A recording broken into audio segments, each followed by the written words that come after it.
Hello guys, welcome back to my channel. আজকে share করছি চিংড়ি মাছ দিয়ে দুর্দান্ত একটা রেসিপি। প্রথমেই ঘুষো চিংড়ি বা কুচো চিংড়িগুলোকে তেলের মধ্যে সামান্য একটু হলুদ দিয়ে ভেজে নিয়েছি। একটা সাইড করে রেখে আরও একটু তেল দিয়ে ওখানে পেঁয়াজ কুচি, রসুন আর কাঁচা লঙ্কা দিয়ে দিলাম। আর দিয়ে দেবো স্বাদ মতো লবণ। তোমরা নিশ্চয়ই অনেকেই গেস করে ফেলেছো এটা দিয়ে কি বানাচ্ছি।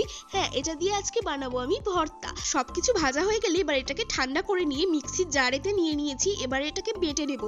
সব থেকে ভালো হয় শিলের মধ্যে বাটলে, কিন্তু আমার বাড়িতে যে শিলটা আছে সেটাতে আবার আমিষ বাটা যাবে না, তাই জন্য আমি মিক্সিতে বেটেছি। এরপর কড়াইতে আরো একটু তেল দিয়ে কালো জিরে ফোড়ন দিয়ে এই বাটাটাকে দিয়ে দিয়েছি। এবার ভালো করে একটু শুকিয়ে নেব।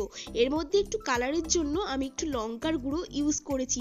যত ঝাল হবে ততই কিন্তু ভর্তা খেতেও ভালো হবে।